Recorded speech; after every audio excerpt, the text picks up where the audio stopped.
Itu orang hebat. Apa yang dipilih? Apa berdasar definisi? Apa berdasar kehendak yang milih? Lo kamu mulai do pinter, tumben do pinter. Alam raya ini milik Allah. Dan semua di alam raya ini milik Allah. Maka dipilih tidak dipilih itu terserah yang punya apa terserah kita. Apa terserah kriteria, apa terserah definisi. Dalam konteks kita sebagai objek diambil, tentu terserah yang punya. Kemudian Allah bilang, orang-orang itu saya pilih. Nah kalau milihnya Allah berdasar kepunyaan, tentu Allah boleh dong memilih orang yang sebetulnya berstatus dolim. Ya tapi ya tetap dia dolim, tapi ya tetap dipilih. Kenapa ya? Karena Allah yang punya. Saya misalnya orang kaya, boleh nggak punya HP buruk? Boleh kan? Terserah saya. Saya orang kaya, beli HP mahal, medium dan paling buruk. Boleh enggak? Boleh, saya yang punya. Nggak boleh, Gus, orang kaya harus beli HP yang mahal. Yang bilang harus siapa? Nah kegoblokan kita ini seperti ini. Nak sung sugih HP ini kudu larang. Nak wong alim kudu bojone ayu. Sing kudu darani kudu ayu kuwi sapa? Nak maji jalan yang dumbu swarga lho kudu iku sing swargane mbam tapi kudu. Nah, kita ini sering berpikir ngatur Tuhan. Prioritas Muslim terus Islam Indonesia kudu dadi sampling Islam seluruh apa? Dunia. Ya ora usah sombong ngono ya. Kowe tapi ya betul sepuro kan. Enggak boleh doakan Nabi gitu enggak boleh. Wa sholli ala sayyidina Muhammad wa ala alihi enggak boleh pakai ighfir lahu. Masalahnya tahlilan apa alam donga iku terus kamu gunakan. Misalnya terjadi percontohan Islam dunia terus Nabi kapundhut ditalkin, nak ditakoki waman rabbuka piye. Terus Nabi warai waman nabiyuka. Mesti Nabi yo pro, lah aku Nabi coba takoki. Jadi kita ini sering kumo luhur karena kita mayoritas terus jadi percontohan ora usah ngono. Paham ya napa? Ndak usah ngono, mayoritas saya, tapi ora usah GR jadi apa? Percontohan internasional. Mungkin kalau masalah Islam damai ya bagus, tapi itu kan tidak hanya Indonesia. Di mana-mana yang Islam damai juga banyak dan yang tukaran juga banyak. Toh yang tukaran nggak pernah maklumatkan diri ini percontohan janda. Ya biasa saja. Saya ulang lagi ya. Maka menurut saya nggak akan benar pendapat Khawarij atau pendapat Islam yang keras bahwa orang dosa besar itu keluar dari Islam. Karena ketika Allah mengatakan, kemudian aku pilihkan kitab ini, tak kasihkan orang-orang yang saya pilih. Itu diantara yang pertama adalah meskipun mereka sebagian tetap zalim. Artinya tetap zalim itu tidak menjadi dia keluar dari status Islam. Paham ya? Sekarang saya tanya, yang dikatakan warga Indonesia itu siapa? Ya siapapun yang bergeografis di Indonesia, lahir sebagai akte Indonesia, ya orang Indonesia. Kemudian ada yang penjahat, ada yang maling, kita penjara. Apa dia keluar dari kebangsaan Indonesia? Enggak kan? Sama ketika orang Islam menjadi zina dan fase koruptor, keluar dari Islam enggak? Enggak. Karena Allah tetap bilang faminhum. Apa? Faminhum. Jelas ya? Wes kayak ngarah Khawarij. Kenapa? Kalau Khawarij cara berpikir itu ekstrim. Setiap dosa besar itu mengeluarkan orang dari status Islam. Oh, itu bahaya sekali. Karena nanti kalau itu iya, kita akan kehilangan banyak orang nopo Islam. Makanya Nabi nanti ngendikan, saya berharap yang nanti masuk surga dari umatku itu separuh, 2/3. Itu kata ulama-ulama. Kalau kita pakai mazhab Khawarij, orang Islam itu tidak sampai 1/3. Karena banyak yang keluar dari Islam. Duwe keris gak Islam, duwe akeh ra Islam, nglakoni jimat gak Islam, nyekel patok gak Islam, dosa gede gak Islam, korupsi gak Islam. Terlalu banyak yang kita usir dari Islam. Lalu kita ngusir atas nama apa? Coba. Kalau atas nama Tuhan, kamu tidak Tuhan. Atas nama wakil Tuhan, Tuhan tidak pernah mewakilkan ke Anda. Orang-orang mandate. Yang kita tahu dari Quran ya ayat ini, tsumma awrasnal kitabal ladzina astafaina min ibadina. Kemudian kitab ini tak kasihkan orang-orang yang saya pilih. Dan orang yang saya pilih itu faminhum zalimul li nafsi. Dan sebagian dari itu adalah orang dolim. Dan itu jelas bagian dari itu. Artinya keluar apa masuk? Keluar apa masuk? Masuk. Meskipun ya yang dolim tetap berstatus dolim. Kayak warga Indonesia, ini semua warga Indonesia. Paham ya? Yang maling ya tetap warga Indonesia. Meskipun ya tetap maling. Jelas ya? Tenan ora ya? Makanya ahli sunnah itu pendapatnya falam nukafir mu'minan bil wisri. Kita tidak akan mengkafirkan orang mukmin hanya karena melakukan dosa. Kenapa ya? Karena Allah bilang faminhum setengah sangking itu masuk bagian. Dan itu luar biasanya Allah disebut istofaina. Tetap orang-orang pilihan. Maka ini penting saya utarakan supaya kita ini tidak sok-sokan. Terus yang zalimul nafsi pun potensi dimaafkan sama Allah. Asal dia tobat, dan tobat itu sama Allah nggak ada batasnya. Malam yuhur kiri sampai apa? Nafas apa? Terakhir. Dan kadang orang itu sebetulnya nggak niat tobat, cuma ada perilaku tertentu sehingga dan Allah itu simpati. Itu juga banyak yang diterima tobatnya Allah. Makanya kata ulama-ulama itu, istighfar itu tidak syarat diampuni. Yang menjadi orang terampuni itu kehendak Allah. Istighfar itu bagian kecil dari syarat-syarat itu. Bisa saja orang tanpa istighfar tapi diampuni Allah. Misalnya Allah dawuh, wa yaghfiru ma duna dzalika liman yasha. Itu bukan liman yastaghfir tapi liman yasha. Contoh masyhur kan, kamu pernah dengarkan ada orang nakal itu, mau misah itu ya kira-kira lonte atau apalah. Dia datang pulang ketika melihat anjing ngeleti pasir, dia berpikir ini kehausan kayak saya. Kemudian dia turun ke sungai memberi minum anjing itu, kemudian Allah memaafkan dia karena itu. Pas itu di semua hadis riwayatnya dia tidak pernah istighfar. Terlalu punya perilaku yang menjadikan dia diampun. Banyak enggak seperti itu? Banyak, makanya wa yaghfiru ma duna dzalika liman yasha. Mayasa itu ya yang digedaki Allah. Bisa saja kalian ini sering istighfar tapi enggak dimaafkan Allah. Tapi delala punya satu perilaku yang cara Allah itu penting, kemudian dimaafkan. Kayak Saharatu Fir'aun, itu dia tidak pernah istighfar, tukang sihir Fir'aun. Dia diampuni Allah, dikasih iman tuh gara-gara jadi wong Jogja. Terus ngono tok. Jadi pas mau duel adu sihir. Iku dalah dekne mendingan ya. Qalu ya Musa imma antulqiya wa imma annakuna nahnul mulkin. Monggo jenengan riyen napa kula riyen. Dadi gara-gara dekne didikan Jogja niku. Lah wong ape duel, mestinya tarung itu semakin cepat mengambil kesempatan kan semakin menang. Ini sudah jelas tarung. Ngapunten jenengan riyen napa. Lha iku pangeran itu terus simpati. Wong kok sopane ngono apa? Akhirnya Allah memberi iman gara-gara apa? Imma antulqiya wa imma annakuna nahnul mulkin. Monggo jenengan riyen. Lah Musa juga Allah juga enggak terima kalau nabinya kalah sopan. Sehingga Allah memerintahkan Musa adalah sopan. Mboten jenengan mawon. Jadi Nabi Musa qala bal alqu. Jadi Nabi Musa enggak jenengan riyen mawon. Jadi coba itu kan unik. Dia tidak ingin diampuni Allah, tapi adalah dia sebenarnya satu perilaku yang menjadikan Allah itu simpati, yaitu kesopanan dia dengan Nabi Musa. Imma antulqiya wa imma annakuna nahnul. Nabi Musa juga bilang qala bal alqu moga jenengan riyen mawon. Akhirnya sakar nggih nak ngoten. Makanya Fir'aun itu mangkelnya bukan main. Ketika pertunjukan itu akhirnya kan Saharatu Fir'aun kan kalah. Setelah kalah langsung iman. Maka kata Fir'aun, ini jelas Musa itu guru kamu. Cuma pura-pura saja kamu pro saya. Lah buktinya apa? Jare buktinya tadi monggo-monggonan gitu.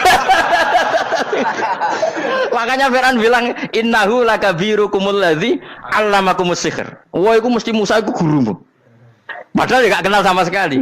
Cuma gara-gara monggo-monggonan tadi itu akhirnya terus pikirannya Fir'aun, wah, mesti harus kenal suwi, mau gayane tok. Mereka gara-gara monggo jenengan riyen. Mboten monggo jenengan mawon. Jadi makanya sampean jangan putus asa. Makanya keliru sekali kalau kita bilang diampuni Allah nunggu istighfar. Enggak. Tentu istighfar penting, kita sepakat. Istighfar itu penting, kita sepakat. Tapi itu tidak satu cara-caranya Allah untuk orang bisa diampuni. Nabi misalnya ngendikan ana wa kafilul yatim kahataini fil jannah. Coba. Orang sering istighfar sama kafilul yatim, kira-kira surganya cepat mana? Cepat kafirul yatim meskipun enggak istighfar. Kalau istighfar terus tapi medit ra karuan. Tak jamin pun rokok alamatnya medit jelas nen rokok aku roh. Terus jelas. Al-bakhilu qaribun minan nar, jelas alamatnya deket-deket situ lah, paham ya? Wis jelas as-sakhi qaribun minallah, qaribun minan nas, baidun minan nar. Nah al-bakhil baidun minallah, baidun minal jannah, qaribun minan nar. Jadi yang medit itu ya deket-deket situ alamatnya sudah jelas deket-deket neraka. Ana wa kafirul yatim kahataini fil. Berapa? Apa semua yang dimaafkan Allah Nabi nyebut syaratnya istighfar? Kebakitan fil bahr. Orang alim itu otomatis dimintakan maaf oleh langit dan bumi sampai iwak ning laut. Mulane jendur aku sebab jangan istighfar. Aku sing istighfar is akeh sembrono. Langit bumi no. Mulane kula nu jarang istighfar bukan karena saya sombong, memanfaatkan istighfar mereka no. Dan saya yakin itu lebih mandi timbang istighfar saya. Koman fi samawati nglebokno Jibril, Mikail. Orang-orang keren apa makhluk-makhluk apa? Keren. Saya baru cari hadis yang wa innal muta'allim sing ijek belajar tapi belum ketemu. Nanti kalau ketemu tak kasih tahu apa? Karena hadisnya yang saya baca masih wa innal alim apa? Orang alim jadi agak ketat. Nah, nanti kalau sudah ketemu wa innal muta'allima. Wah, nanti dicari. Tapi pasti palsu kalau ada itu. Karena semua tagnya itu apa? Alim. Atau ya kamu alim dibanding yang di bawahnya. Ya semoga itu masuk apa? Jadi dibanding orang Papua kan harus alim. Saya ulang lagi, ini penting sekali. Jadi latihlah jangan punya gerakan takfiri orang lain dianggap kafir, orang lain dianggap kafir karena Allah tidak pernah mengusir hambanya. Meskipun apapun salah najiyah kata Allah tetap faminhum. Apa? Faminhum. Hum itu rujuknya ke yang depan. Jadi termasuk orang-orang yang saya pilih adalah faminhum zalimul li nafsi. Tetap dia di arena itu. Nisbatnya Islam ya tetap di area Islam itu. Meskipun yang ya kayak warga Indonesia coba. Warga Indonesia itu siapa yang terlahir di Indonesia dan berKTP berkartu keluarga Indonesia sudah. Nanti tentu yang bajingan tetap bajingan, yang koruptor tetap koruptor. Tapi menjadi warga Indonesia terus keluar dari warga Indonesia. Tetap warga Indonesia. Kira-kira seperti itulah analoginya. Tetap istofaina, tapi tetap berstatus faminhum dalim. Tapi rujuknya kan tetap faminhum ikut setengah sangking alladzina tofaina. Mulane ngaji sing tenanan. Kowe ora usah anut khawarit. Khawarit ku opo ngamukan. Sidik-sidik wong liya salah yo apa-apaan. Loh saya juga mangkel be wong dolim. Semua orang soleh mangkel be wong dolim. Tapi ya dihukum saja. Misalnya dalam Islam ada kisos, ada had. Ada hadul qadzaf, hadus sariko, ya hukuman saja, tapi hukuman itu tidak bisa menghilangkan status. Ya sama seperti manusia tetap manusia, meskipun apapun dia ya manusia. Ya tadi misalnya manusia itu siapa? Ya manusia itu ya manusia.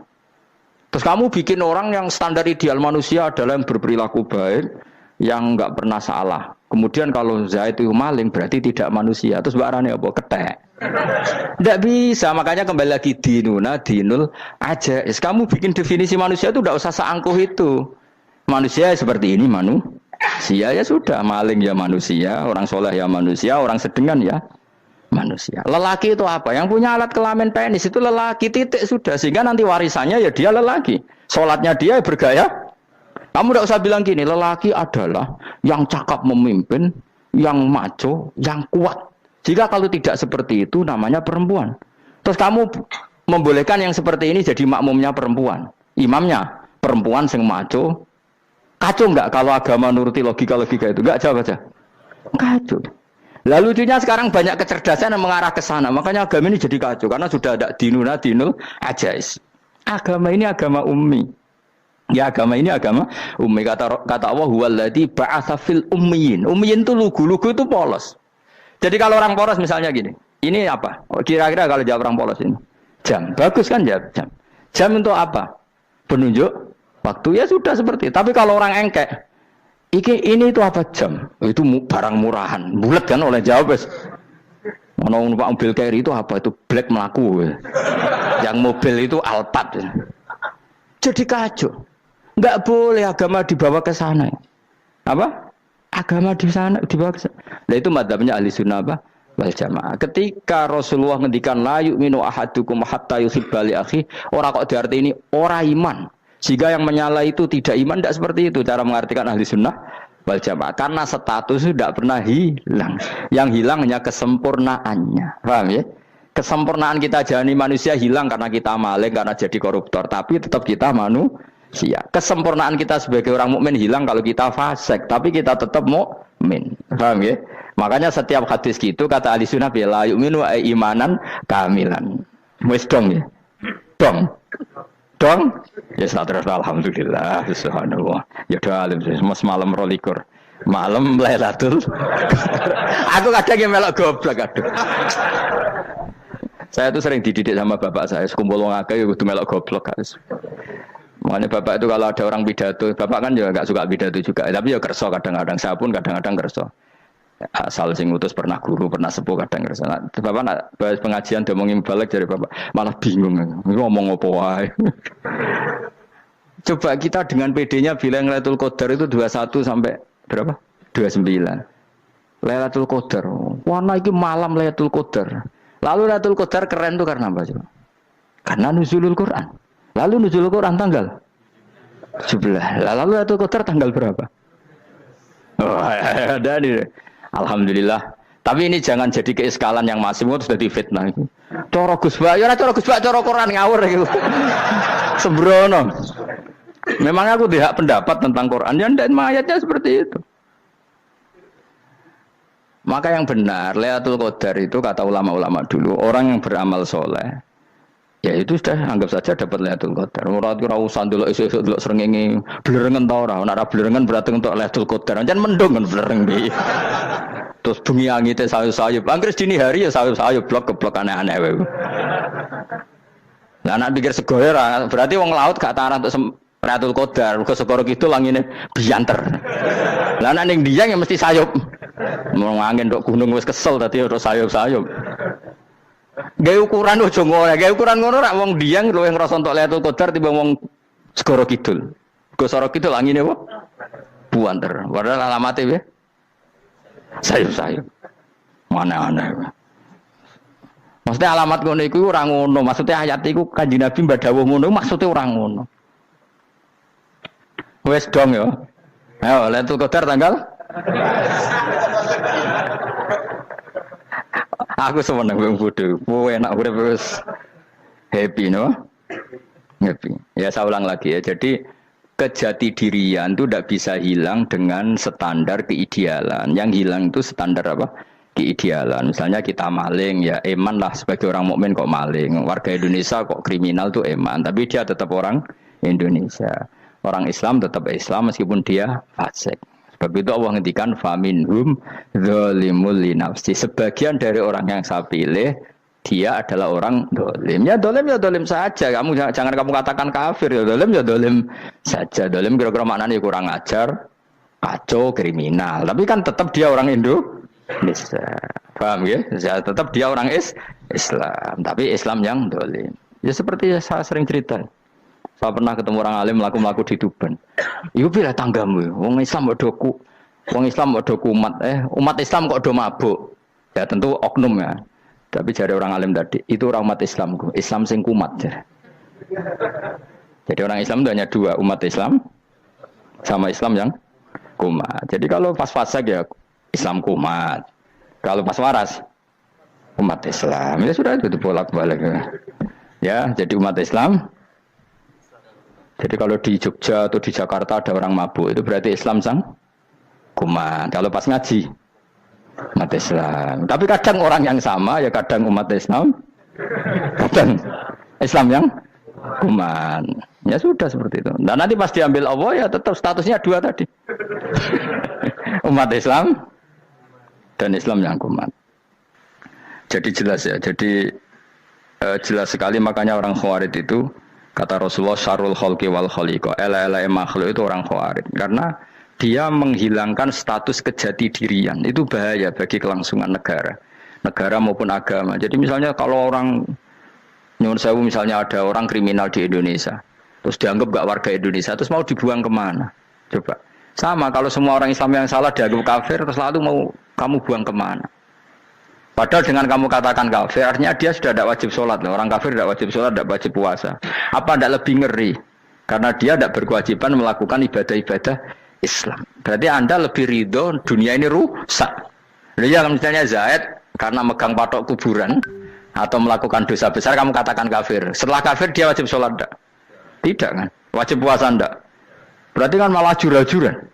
Karena mendorong orang keluar dari ring permainan kesalehan. Tapi kalau kita katakan Islam, kemudian kita bina. Kan ini jadinya aset. Dengan kamu katakan Islam artinya menjadi aset kan? Bandingkan kalau kamu katakan keluar. Paham ya? Makanya Nabi ngendikan ala-ala umatku itu apa? Khawarij. Karena ini bahaya. Bahaya. Negara juga gitu. Andai kan kita berpikir ekstrim, yang melanggar negara tidak warga Indonesia. Yang demo tidak warga Indonesia.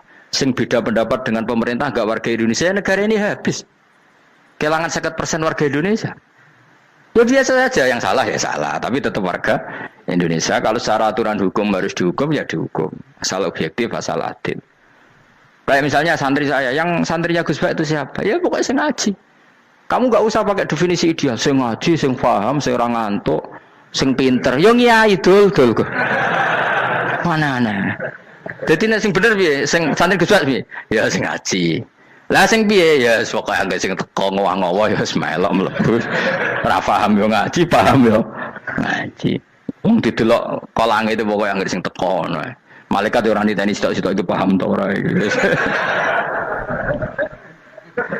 Oh malaikat itu ono sing drengki disalahno pangeran, kita jamin. Tapi bukan malaikat elit sing didrengki ora malaikat elit, malaikat awam napa? Masyhur itu kan. Innalillahi ta'ala malaikatan sayakhina fil ardi yabtahuna khilaqal dzikr. Terus Allah punya sekian malaikat yang tukang mencari-cari tempat dzikir. Khilaqul dzikri itu tempat-tempat halal haram, tempat-tempat ngaji. Kalau orang toreko ya tempat wiridan oleh maknanya. Tapi kalau orang fikih maknanya tempat diajarkannya halal dan haram. Terus setelah ketemu orang ngaji, terus kata para malaikat sing apian, halumu ila buhyatikum. Ini tempat kamu, ini orang ngaji.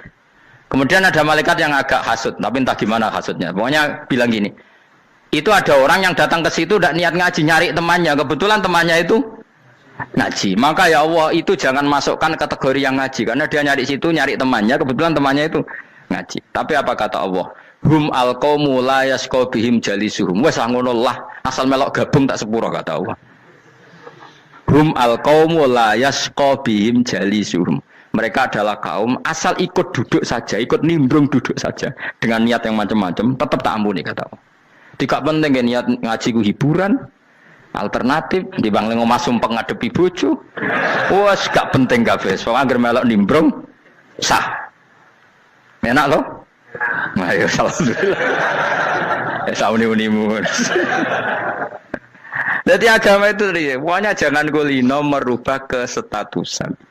Makanya itu hebatnya ahli sunnah nopo wal jamaah. Setiap ada hadis la iman liman la ahdalah. Tidak ada iman bagi orang yang enggak nepati janji. Semua ahli sunnah nafsiri gimana? Tidak ada iman sempurna, tapi dia tetap mukmin. Cuma tidak sempurna, tidak dihilangkan status mukminnya.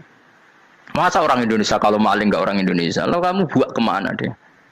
Ya tetap dia orang Indonesia. Meskipun tidak ideal sebagai warga Indonesia, tapi tetap orang Indonesia. Jelas ya. Tadi summa awrasnal kitabal ladzina istofaina min ibadina. Terus orang yang istofaina itu berstatus faminhum zalimul linafsi. Tapi tetap istofaina, tetap orang-orang apa?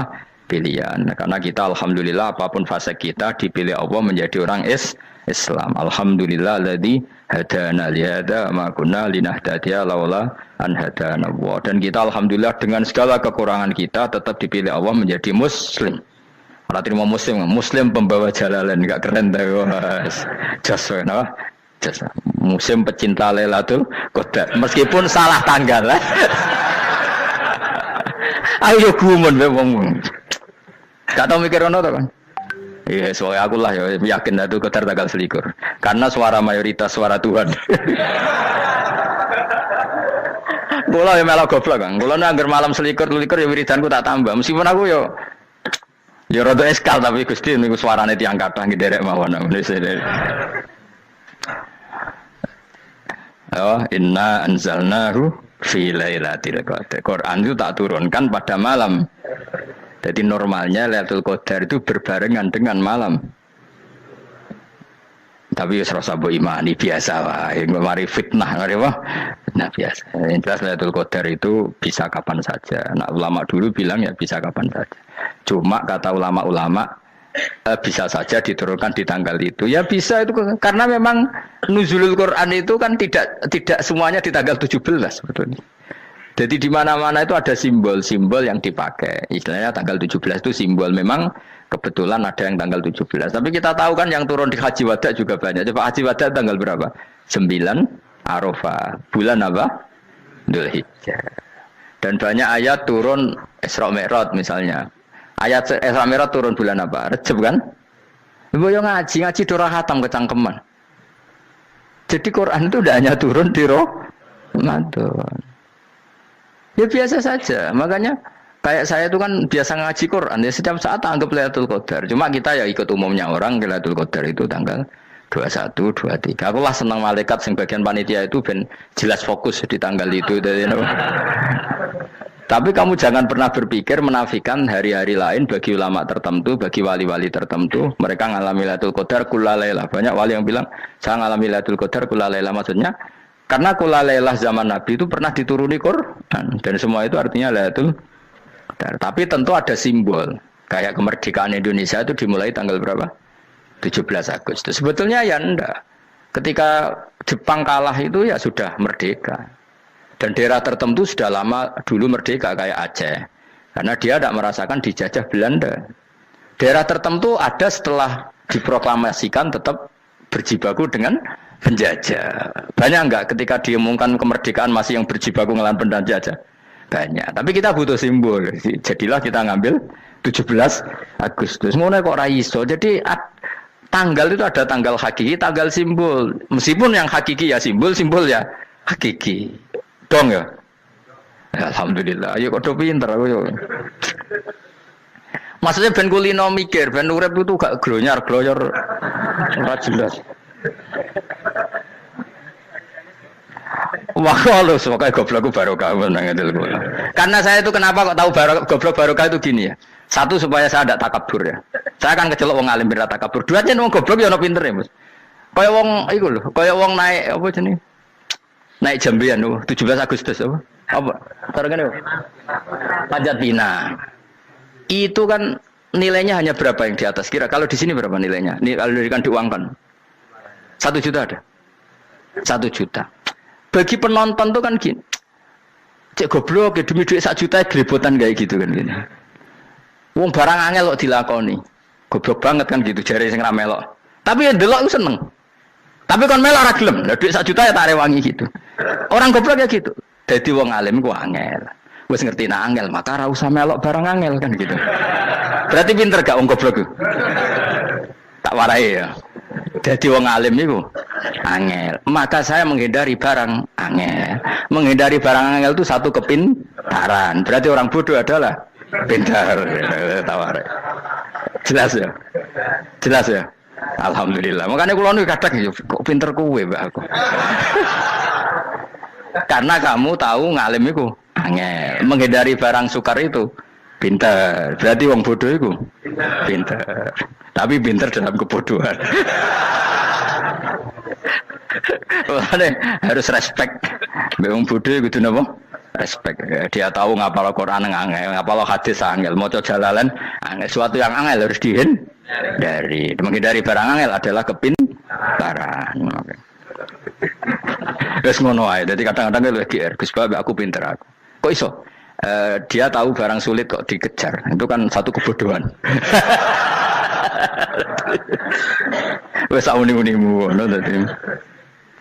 Dan kau syukur, jadi bodoh yang syukur karena ternyata punya sisi kepintaran juga. Dalam kebodohan kita ada sisi apa? Kepintaran. Mohon kalau terus naik. Allah itu siapa? Alladzi ahallana darul muqamati min fadlih. Alladzi rupane dat ahalla kang manggono sapa ladina ing kita darul muqamati ing omah kang dadi hunian. Aili qamati rumah sing dadi hunian min fadli krana mu anugerah Allah. Ya kalau nyontokno bolak-balik ya. Semua ini kita di surga nanti berstatus lamanya-lama itu semua karena fadlnya Allah. Karena amal kita tidak cukup. Makanya Rasulullah pernah ditanya, ya Rasulullah betul orang surga masuk surga karena amalnya tidak, karena fadlnya Allah. Saya berkali-kali cerita dalam kitab-kitab tasawuf diterangkan ada seseorang yang enggak pernah maksiat, hidupnya taat. Kemudian ditanya sama Allah, kamu masuk surga karena apa? Saya karena enggak pernah maksiat, taat terus. Kata Allah, ya sudah kamu di sini aja 80 tahun. Ya kamu enggak apa-apa di surga sini berapa 80 tahun. Si Abid tadi, ahli ibadah tadi protes. Katanya surga itu selamanya lama. Iya kata kamu kan karena amal kamu. Amal kamu di dunia kan hanya 80 tahun. Umur kamu kan hanya 80 tahun. Ya berarti surga kamu 80 tahun dong. Karena kamu menganggap surga karena amal kamu. Fair kan? Amal 80 tahun surganya. Tapi kata jenengan surga itu selamanya lama. Sing selamanya lama itu fadolku itu gak ada habisnya. Kalau amal kamu ada habisnya. Terus kata orang tadi, ngimpun Gusti kula mbusga fadole jalan gak aku kecewa jare. Jadi orang itu harus pakai logika. Makanya agama ini ojo nuruti cerdas enggak punya sanad. Lalu gunanya amal apa? Kalau kita masuk surga mergo fadhole pangeran bocah kok geblek gendeng campur gak di sanad. Kita ini punya sanad dari guru-guru kita. Kalau semua surga wa mensifat itu min fadli, ada unsur fadlnya Allah meskipun kita ngamal. Karena tadi kalau karena amal kita hanya sak soleh-solehmu 80 tahun. Iku enak soleh terus. ABG puber pacaran tua dadi mubalek ya ta ora. Ayo ngaku ae. Tuane delok nduang dutan gede-gede sunah Rasul. Coba kuwapir suwi bareng Islam anyaran sudah dadi mubalek banyak. Artinya enggak 80 tahun total kita jadi orang apa? Soleh. Mustafa teteng soleh ya lagi gayane saiki khusyuk. Bisa numpak trail gaul. Untung rengono Harley dhisik.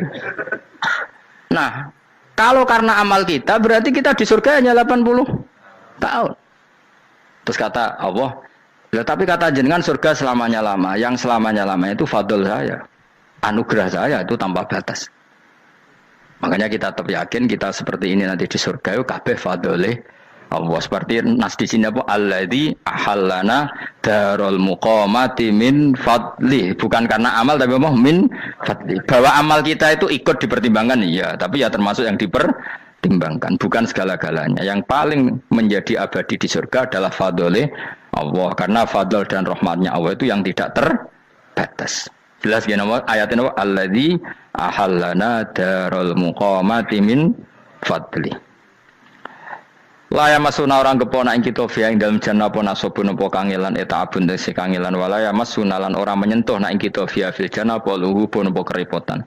Iya untuk kesip kepayaan minata api saking repot. Li ada mitaklifi krana ora anane mukallaf via ing dalam jannah. Ning swarga supaya enak ora perlu traweh, ora perlu macam-macam. Semen kelon nabi dari sing nganggur-nganggur semen kelon. Nak sing soleh-soleh papan atas sesuai pangeran sesuai kelas masing-masing napa? Sesuai apa? Kelas masing-masing. Nah sing kuapok melarat menawa numpak ampat ngalor gitu tuwabrakno bariku njaluk meneh tuwabrakno meneh. Saking dendame ning donya ora alpat ra iso numpak. Dadi numpak kan ya templono jurang, paham ya. Bariku njaluk apa? Anyar meneh. Bojo ngono sing wayu bawa gentine, buak gentine. Saking dendame di bojo elek ning donya. Serapopo gak masalah ini swarga aman apa? Wa dzikrusani uta nyebut sing kedua atabi'i kang anut lil awali maring sing awal li tasri karo nyeplosno binafsi lan nafekno lugu. Maksudnya nasab manane repot, lugu yo manane repot. Kok diatafno berarti bener-bener ning akhirat itu ya ora ono repot, ora ono kangelan. Waladina uta wong akeh kafaru kang kafir sapa ladina, iku lagum tetep kedhe ladina naru jahannam ten neraka jahannam. Orang-orang kafir itu pasti masuk neraka. La yuqta. Maksudnya kafir dengan definisi yang mati alal kufri. Kalau masih di dunia kamu tidak bisa menvonis si A si B pasti kafir karena finalnya adalah di husnul khotimah atau suul khotimah. Maka status sekarang. Kita dikatakan mukmin ya sekarang, yang sedang kafir ya sedang kafir. Bisa saja yang sedang fasik nanti mati soleh, yang sedang soleh nanti mati fasik. Makanya kita enggak berhenti doa apa ya muqallibal qulub tsabbit qalbi ala dinik, karena kita tidak pernah tahu. Makanya status kafir ya wa matu wa hum kuffar. Sebagian ayat apa wa matu wa hum kuffar, status yang permanen adalah dalam keadaan mati, dia dalam keadaan kafir. Tapi kalau masih di dunia gini enggak jelas. Makanya saya suwun ya, kalau kita harus toleransi sebagai warga Indonesia, kalau kamu orang alim, toleransi atas nama agama, karena yang sedang kafir pun tidak jaminan selalu kafir. Jadi kita tidak perlu musuhan, karena memang semuanya tidak mesti.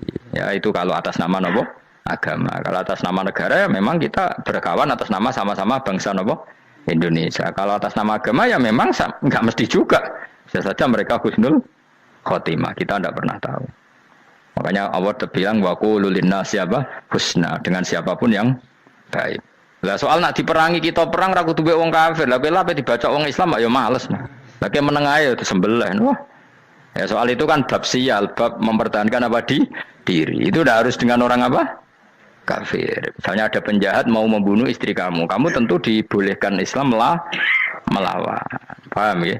Makanya di kitab-kitab fikih diterangkan ada bab di mana harbi itu kafir yang melawan kita itu boleh kita lawan. Tapi kata sarah itu udah harus kafir. Dalam konteks apa? Kita mau digarong orang atau istri kamu mau diperkosa orang, ya kamu wajib melakukan perlawanan. Jadi tidak adifa anil dzali apa adifa anin nafsi. Makanya Nabi mengatakan mangkutila duna mali bahwa syahid. Jadi itu kan disiplin fikih. Makanya ngaji ya. Makanya tatus soleh juga gitu. Orang soleh yang sedang soleh nggak boleh kumo luhur, bisa saja suul khotimah. Kita punya cerita banyak. Misalnya Khalid bin Walid, Wahsy itu kayak apa Nabi bencinya sama Wahsy karena pembunuh Sayyid Hamzah. Tapi dia mati husnul khotimah. Sa'labah yang punya gelar merpatinya masjid karena selalu itikaf malah suul khotimah. Kita tidak pernah tahu. Dan tidak pernah tahu itu bagus. Karena menjadi mawas diri, menjadi tawadhu. Tawadhu itu ekspresinya macam-macam. Boleh ada ya ulama yang ini cerita aja ya. Ada ulama yang mau dicucuk. Alasannya didik santri atau masyarakat biar hormat sama orang alim. Itu ya benar. Ada ulama yang nggak kerso dicucuk. Alasannya saya sendiri untuk melawan ujub saya, keangkuhan saya, kesombongan saya. Ini namanya istihad. Boleh, bebas. Orang boleh. Kenapa? Istihad. Abdullah bin Mas'ud itu nggak senang punya santri derekno dia. Karena kata beliau, dilatan ditabe wa fitnatan lil mabuk. Yang derekno itu hina, dia khawatir kumo luhur. Apa? Kiai kalau kelamaan di derekno itu kan kumo luhur. Kadang gawa rokok era gelem, ono sing gawakno. Bahkan nyumet era gelem ono nyumet. Padahal kok film geng Cina ae. Geng Cina kan bodoh kan. Kadang kene bangga wong kok geng Cina kok apa. Tapi banyak juga ulama yang mau biar gue iling-ilingan di enggak apa-apa, semua itu istihad. Napa semua itu enggak apa-apa kita. Makanya saya itu ya kadang salaman, kadang enggak. Karena istihad kita banyak. Uwais Al-Qarni itu enggak mau salaman. Bukan karena dia menolak salaman. Dia takut kalau ada tradisi begitu, orang dicucuk-cucuk terus sombong. Itu juga bahaya bagi yang dicucuk. Tapi ya salaman tetap sunat. Kita tetap yakin salaman itu sunat. Karena mendidik anak atau masyarakat hormat sama orang alim. Tapi kalau itu terlalu masif, nanti orang yang abal-abal menjadi keangkuhan. Delok wong sakmenake nyucup aku kabeh, keren gak?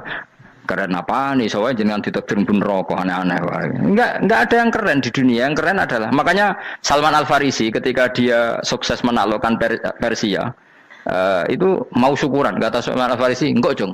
Kalau saya nanti masuk surga, saya mau syukuran, tak undang namanya. Kau juga punya rencana syukuran di surga, nanti tak undang sama.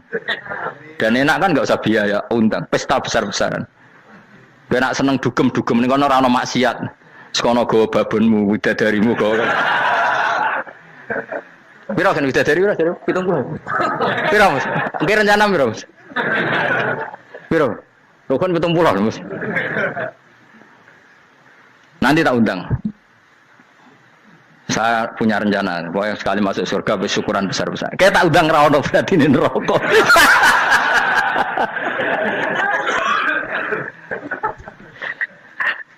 Tapi nak ngundang aku ra ono beda kelas sembrono gitu. Dataku ra ono ning kelas wargamu ra ono. Kata Salman Al-Farisi gini, kamu ndak usah muji saya kan dia dipanggil ya Karim, kamu orang terhormat kan. Kata Salman Al-Farisi, in dakhaltul jannah fa ana karim wa in dakhaltun nar fa ana laim. Jadi saking sopannya ashabu Rasulillah itu ada yang dipanggil ya Karim aja enggak mau. Tunggu Jung ya, panggilan itu sematkan saya nanti ketika saya masuk surga. Kalau saya masuk surga fa ana karim, saya berstatus orang mulia. Tapi nanti kalau saya masuk neraka fa ana laim, saya orang yang terhina. Jadi dulu ashabu Rasulillah seperti itu. Terus ada ulama yang melawan nafsunya macam-macam. Misalnya saya milih jarang ada sowanan, saya dapati senang banyak santri sowan. Tapi bukan karena benci enggak. Karena saya takut sebagai orang yang sangat terhormat. Saya ngaji di mana-mana suka yang enggak usah pakai kursi, guling-gilingan kalau saya dan kamu setara. Saya sebenarnya bisa aja minta kursi tinggi kayak ketua MK. Banyak kan ngaji nih serapati ngalim dari gue kursi ning dhuwur, santrine ning ngisor guayane kok wong pinter-pinter. Jebule kitabe maknanan ben ra konangan. Sing ngrasa apa wong modus. Ya tapi tidak suudzon ya, tapi ya ono tenan paham. Tapi kalau saya cara berpikir sederhana, kita kan sama-sama umatur Rasulillah, ya sudahlah hadin sawa. Lho andai kan kamu sanggup maca kitab ya gentenan ra masalah.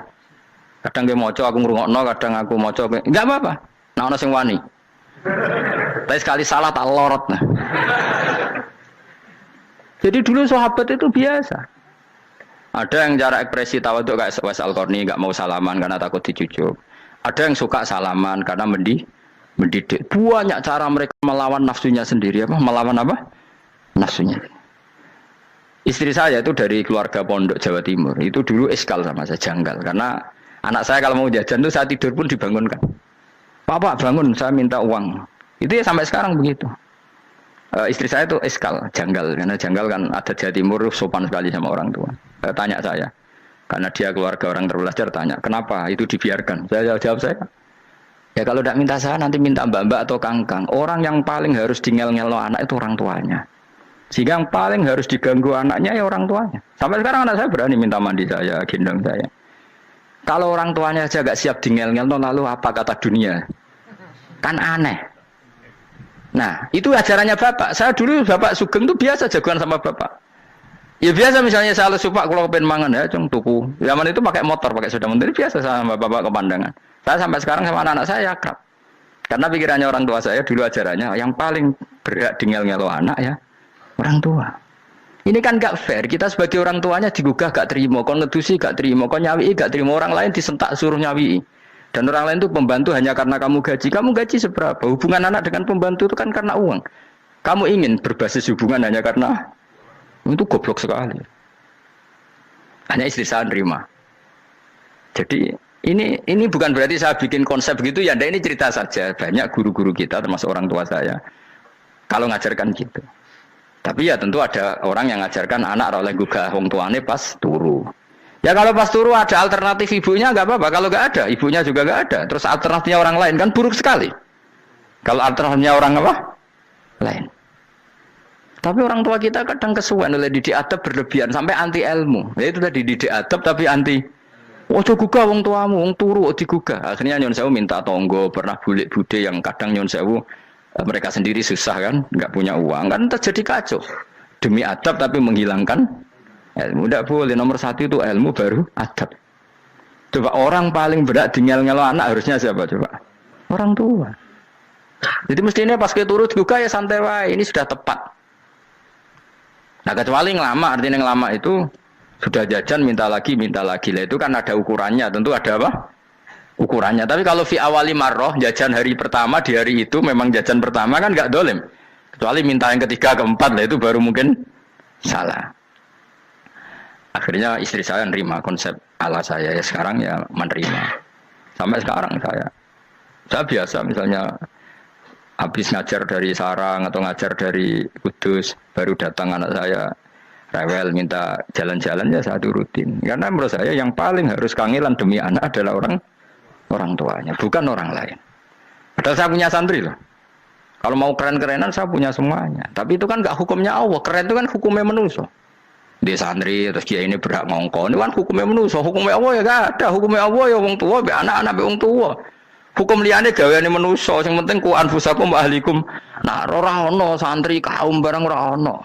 Gaya-gayanane mubalek ini umat saya terus dihitungi. Ku apa-apaanan. Enggak ada dalam Quran, yang ada ya ku anfusakum wa ahlikum nar. Jadi yang penting hubungan orang tua anak. Nah, baru orang lain itu wa ila adin akhahum huda. Ya itu yang kedua ketiga. Tapi ilmu ini sudah banyak yang hilang, makanya banyak mubalek ngamuk anak. Bocah rasopan, aku nang jopo ning tinti wong wedi aku. Anakku dhewe rasopan. Lah bapak dhewe rasopan ya. Karena mendahulukan orang lain ngalahkan anak. Ketika anaknya rasopan dekne gremeng apa? Memangnya dia sopan cara hukumnya Allah dan Rasul. Ketika mendahulukan orang lain itu dalam status hukum Allah dan Rasul dia sudah tidak sopan. Ada dosen ngajar mahasiswanya dengan segala artikulasi terbaik, kemampuan bareng terang anaknya sampai rasa-rasen. Ya gitulah baca sendiri di buku. Ya gitu. Karena di kampus dapat gaji, nampe anaknya rantuk gaji. Banyak orang mulang marpe wong akeh iso tenanan, mulang anaknya ra tenanan. Mergo nak mulang wong akeh diapresiasi, nak mulang anaknya kadang tinggal dolanan kadang. Itu tidak benar, tidak seperti itu Islam mengajarkan. Islam mengajarkan nomor satu ku anfusakum wa ahlikum, jaga diri kamu dan keluarga. Makanya Rasulullah itu ngajari sholat, Hasan Husain diajarin sendiri cucunya, diajak ke masjid, diajarin. Meskipun jadi beri hak-haknya sebagai seorang anak, numpain Nabi ya dibiarkan, tapi diajari kebaikan diajarin sendiri. Sampai Sayyid Hasan umur 8 tahun sudah menjadi rawi hadis karena memang diajari sendiri oleh siapa Rasulullah. Kayak apa? Kalau sekarang enggak, kiai cilik anak di pasar cah dalam terus enggak mau Tahu. Juga sidik itu pasaran pembantu. Barang anaknya akhlaknya kalau bantu ngamuk. Memangnya yang bikin itu siapa? Yang memulai siapa? Nah, hukum-hukum begini itu harus kita mulai tegakkan. Ya kayak dipanggil ya Karim. Kita termuliakan tuh sampai berapa? Banyak kan dulu orang mobil aja dibukakan, dia boleh kecekel KPK. Pas mulia, masya Allah, buka mobil ya nggak tahu. Ngerti-ngerti cekel KPK. Kayak sama. Neng dunia disusul-susul sebelum rokok kan rugi bener. Makanya saya ngikuti mazhab Salman Al Farisi. Saya sudah niat syukuran besar-besaran tak jamin, tak undang teman. Tapi daripada saman konangan nggak di situ, mendingan enggak ya. Karena kalau ada undangan nanti kelihatan siapa yang di dalam dan siapa yang di luar. Nggak usah yo, nggak usah. Jangan nanti. Takutnya nggak ada di situ malah mari ngenes pula. Kecuali nggak ada di situ, malaikat itu nggak ada Gus di kelas jenengan, tapi mungkin di bawah ada. Alhamdulillah kalau gitu mau beda nopo kelas. Tapi nak sing sitok ning swarga sitok neraka innalillahi wa inna ilaihi raji'un. Tapi semoga malaikatnya hanya jawab gitu. Nggak ada Gus, kalau di kelas ini nggak ada. Mungkin di bawahnya ada. Tapi nanti pengurusnya nggak mau, pengurus swarga itu nggak bisa ini. Kalau beda kelas harus pakai visa. Karena lintas apa? Negara. Ya jelas ya, jadi kata Salman Al Farisi gimana? Jangan panggil saya ya Karim sekarang. Kalau nanti saya masuk surga, fa'ana Karim. Wa in dakhaltun nar fa'ana Laim. Laim itu terhina. Nah kalau semua orang berpikir begitu kan semuanya tawaduk, semuanya tidak kumoluhur. Ya karena ya dunia ini nggak pernah jelas. Makanya Nabi saja berdoa apa ya muqallibal qulub, tsabbit qalbi ala dinik. Dat yang membolak-balikkan hati. Karena kayak apa kita mencintai Indonesia? Mencintai masyarakat Indonesia. Tapi kayak apa kalau kamu sudah datang ke Singapura, rawang Singapura dinamis terus gerutu. Orang Indonesia itu pemalas, tidak kayak orang Singapura, dinamis maju. Tapi kalau urip di Singapura gak gelem. Tapi di Indonesia men gerutu, orang Indonesia tidak kayak orang Singapura. Cara aku nak ngomong ngono gak usah urip di Indonesia, kalau urip di Budi. Singapura. Islam Indonesia gak mutu kayak di Timur Tengah, jubahan semua gini-gini. Enggak ana wong goblok ra iso ngaji joban ya dene ra trimo goblok joban. Angel ngadepi wong ku angel. Terus kon piye? Sing biasa wae koyo kula jenengan wis biasa, wae ngaji-ngaji, wae turu-turu, wae mangan-mangan wis biasa wae. Dinul ajais, agama kita, agamanya orang lugu. Yang penting hubungannya dengan Allah spesial bahwa kita yakin hidup kita namun bergantung kepada Allah Subhanahu wa taala dan kita selalu nyifati Allah nikmal maula wa ni'man nasir. Selagi Tuhannya Allah pasti kita ditolong. Apapun kondisi Indonesia, Tuhan kita tetap Allah, tetap ditolong. Kita pernah keluar dari penjajahan Belanda, tragedi PKI, ya apa saja problem kita pernah keluar karena Allah Tuhan kita, nikmal maula wa ni'man nasir. Sudah, iktimatnya sama Allah, jangan pada yang lain. Yang lainnya itu hanya aturan bernegara saja. Kita butuh presiden, butuh macam-macam, itu aturan bernegara. Tapi kesejahteraan kita tetap Allah nikmal maula. Karena kalau Allah yang nggak berkenan, Jawa dihilangkan lewat ekuifaksi selesai. Atau meteor satu jatuh selesai. Makanya Allah selalu mensifati dirinya, saya yang memegang langit bumi, saya yang mengatur langit bumi.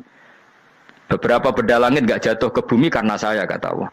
Inna wa yumsikus samawati wal ardo antazula wala inzalata in amsakahuma min ahadim min ba'di. Kalau sistem alam langit itu hancur, semuanya hancur.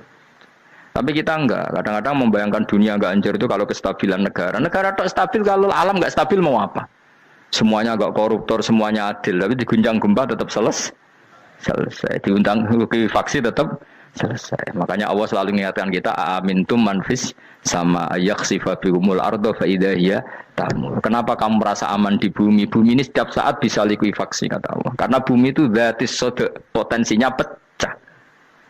Tapi kalau kita ingat situ kan akhirnya bergantung sama Allah sambil bernegara secara benar, bertetangga secara benar.